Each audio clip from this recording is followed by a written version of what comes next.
আসসালামাইকুম রহমতুল্লাহ বরকাতুহু প্রিয় মুমিন মুত্তাকি ভাইয়েরা, আজকে আরেকটি ভিডিও নিয়ে আসলাম। সেটি হচ্ছে দূরে রোগীর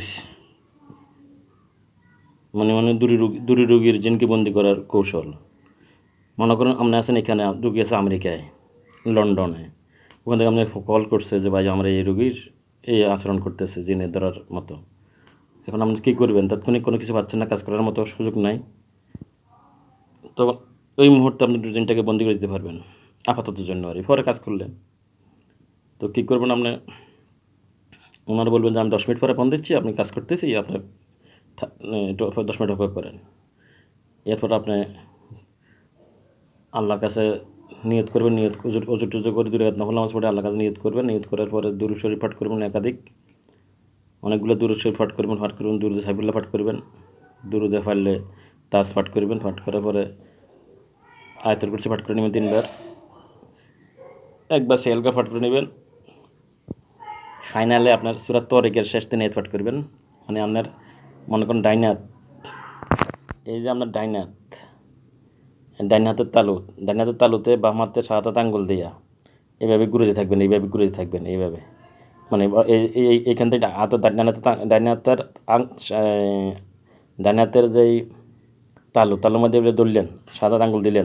এরপর বলবেন বিসমিল্লাহির রহমানির রহিম, ইন্নাহুম ইয়াকিদুনা কাইদা ওয়া আকিদুনা কাইদা ফামাহিলিল কাফিরিনা আমিলুম রুয়াইদা। আবার আসবে, আবার বিসমিল্লাহির রহমানির রহিম, ইন্নাহু মিন সুলাইমান বারবার সরি বিসমিল্লাহির রহমানির রহিম, ইন্নাহুম ইয়াকিদুনা কাইদা ওয়া আকিদুনা কাইদা ফামাহিলিল কাফিরিনা আমিলুম রুয়াইদা। আবার একটা সাপ দিয়ে ধরি, এমনি সাপ দিয়ে ধরবেন, ধরে বলবেন যে ইন্নাহুম ইয়াকিদুনা কাইদাও ফামাহিলিল কাফিরিনা আমিলুম রুয়াইদাও। আবার জায়গা তাইবেন ঘুরাই, ইনশাল্লাহ। মনে করুন আপনি নিয়ত করবেন এবং মনের এম রাখবেন যে আমি তারে বন্দি করে দিলাম, ইনশাল্লাহ। এই 3 বার করবেন এভাবে, ইনশাল্লাহ জিনটি বন্দি হয়ে যাবে। জিনটি আর মানে 10 মিনিট পরে বা 5 মিনিট পরে ফোন দেবেন যে দেখেন রোগীর কী অবস্থা। তোকে জানতেন রোগী শান্ত হয়ে গেছে, কারণ ওই জিনটা আর আসলে আটকে গিয়ে বন্ধ হয়ে গেছে, সে আর ফাড়াফাড়ি করবে না। কথা বলছেন এইভাবে।